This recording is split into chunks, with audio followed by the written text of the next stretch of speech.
Hi, my name's Ed Tucker. I'm an author and film historian currently living in Jacksonville, Florida. Way back in 1982 when Great White came out, I was living about 100 miles south here in Ocala, Florida, and I saw the poster for the film outside my local Wometco theater, which had 3 screens at the time. I remember thinking when I saw the poster that with that giant shark head coming up under the girl on the raft, as you see in the image behind me, which we'll talk about a little more in a minute, that this film truly had a giant shark in it and it looked like it might be something. But even at 15 years of age, I also thought that if I wanted to see this film, I'd probably better get into the theaters as soon as it came out, because it looked like the kind of thing that somebody might not be too happy with. So when the film opened the weekend of May 5th, I went and saw it on that Saturday, and probably at an afternoon screening. As I recall, it was a pretty full theater. There was a decent crowd at the screening that I saw.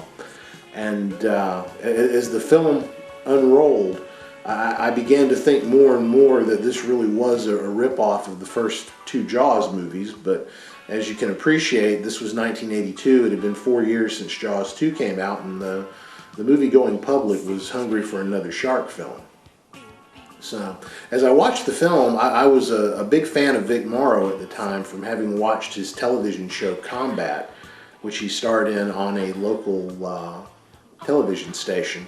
And I remember thinking in the theater that, you know, as he tried to channel Robert Shaw there, that this guy really deserved better roles than he was getting, because he was a good actor. He just did not need to be in this kind of stuff. So as the film went on, I remember some of the scenes underwater were kind of dark. It was almost difficult to tell what was happening in some of those, and particularly at the end where the shark blows up, it didn't, maybe it happened too quick, but it seemed like it was a little bit of a letdown for the finale. And as people were getting up and leaving the theater, I remember they were very disgruntled and mumbling under their breath at the end of it. So I thought to myself in the theater that number one, word of mouth was not going to be too good for this film, and number two, I was right that this was probably not going to last too long. So the film played at the Wometco in Ocala for that week of May 5th, and then it was held over for the week of May 12th. It was at that time that I remember hearing that there was an injunction from Universal Studios and that the film would be pulled from the theaters. And sure enough, that was the last week that it played there. Now, interestingly enough, after this happened, about 2 weeks later, the film turned up at our local drive-in on a double feature with the Florida-lensed Mako Jaws of Death by William Griffey. The drive-in, as near as I can figure, probably found the print gathering dust at one of the depots and figured that nobody was going to know if they ran it for a week. And sure enough, nothing ever happened, so I guess they got away with it. Hello, I'm Brannon Carty, and I'm a huge fan of Great White, or as I'm used to it, The Last Shark.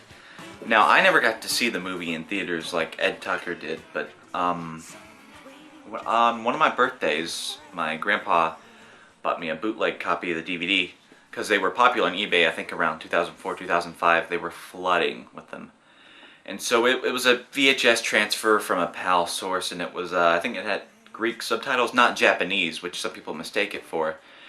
And I loved the movie, because there was a site called Sharks on Film, and I'd read about all these Jaws ripoffs, Cruel Jaws, Temperatura, Up from the Depths, and The Last Shark was one of those that was on there. I was like, wow, this movie looks really interesting. And then I see it on eBay, I'm like, wow, I should get this.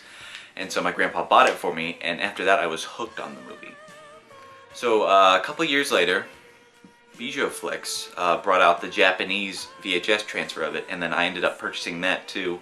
And I was just amazed because the Japanese print and the Greek print were 2 different cuts. One was, I think maybe 5 minutes shorter because it was PAL, but when it was sped down it was still 5 minutes shorter. And then the Japanese one had a lot more scenes that the Greek version didn't have, such as Mr. Wells pulling his hand out from the helicopter and having the red cut on his hand, and there were just various other scenes that were cut out that weren't in the Greek print. So I'd like to spend a moment talking about some of the memorabilia associated with Great White, which for a low-budget feature like this is actually fairly surprising. There are 3 different one-sheets for the film. The first one, which is probably the rarest of the 3, is the teaser poster, which features artwork sort of similar to some of the early artwork for Jaws that had a shark coming up out of the water with a guy in his mouth. This one has the fin behind a disembodied hand jutting up out of the water, which is also similar to one of the styles for Mako Jaws of Death. So this has, in my collecting experience, been the hardest of the 3 posters to find. So, and it is the teaser.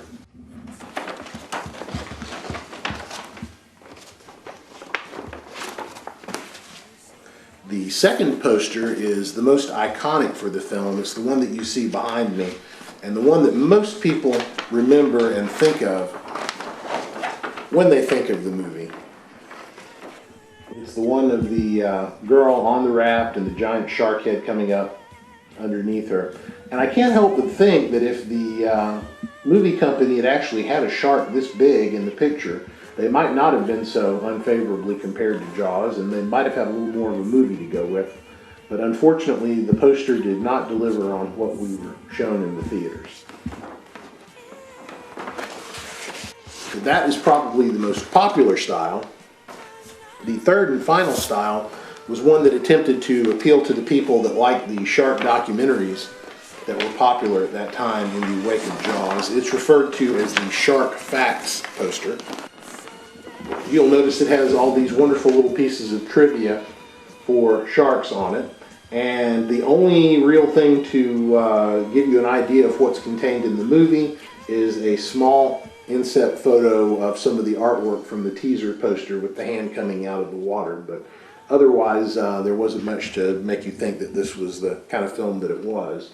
So this was the one that they had inside the Wometco Theater, I guess so that people could read it while they were standing in line to buy tickets. But that's the Style C poster, and needless to say, probably the least desirable from a collectability standpoint.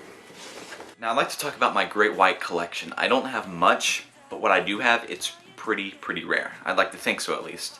Here is the original blow-up shark used for Great White. It was promoted by Film Ventures International, and these things are very rare. As you can see, it says Great White Film Ventures International presents. It's a blow-up shark, approximately 1.5 feet long.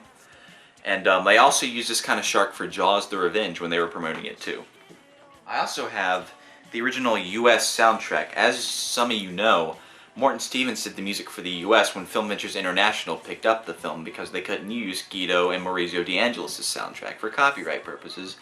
So Morton Stevens signed on to score it, and it was released on CD in the 90s, only on CD. It's very rare. And if you can look it up on eBay, then purchase it. It's a great score. I recommend it.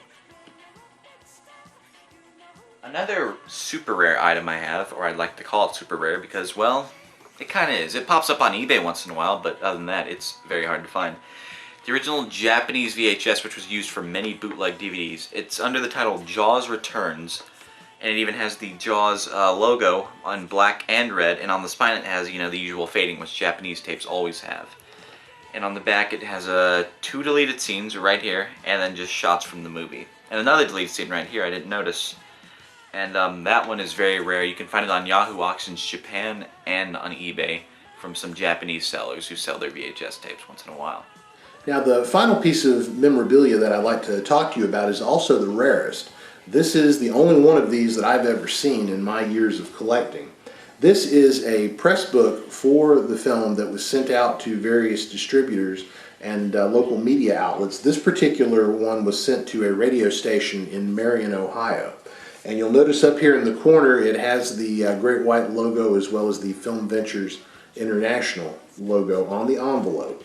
Now opening it up, you'll see this is an extremely impressive book for a low-budget film like Great White. The cover is the artwork similar to the teaser poster with the hand coming out of the water. The back is a collage of stills supposedly from the film, but you'll notice the shark footage down here had nothing to do with the film. As a matter of fact, none of these photos show any of the actual shark from the film, which look like it might have been borrowed from a miniature golf course. Now when you take this press book and open it up, you'll see that it's actually a trifold kit that opens up to a little pop-up of the shark attacking the windsurfers and the helicopter, and just about every exciting scene that occurred in the movie is all crammed into this one little trifold pseudo 3D picture. So Film Ventures was really going out of their way to promote this film, and it's sort of a shame that it didn't make it in theaters longer than it did. Now, after the film was pulled from the theaters, I don't really recall any other product from that particular distributor, but I do know a couple of years later, I believe in 1984, I saw the film Mutant, which was also known as Night Shadows, a sort of pseudo-zombie film with Bo Hopkins and Wings Hauser that turned up one weekend, and I had already heard in advance of that this was the final Film Ventures movie to be distributed and that they had gone bankrupt at that time. Now, whether or not Great White had anything to do with it, I don't know for a fact, but I'd say that it's a pretty safe bet that it didn't help the company.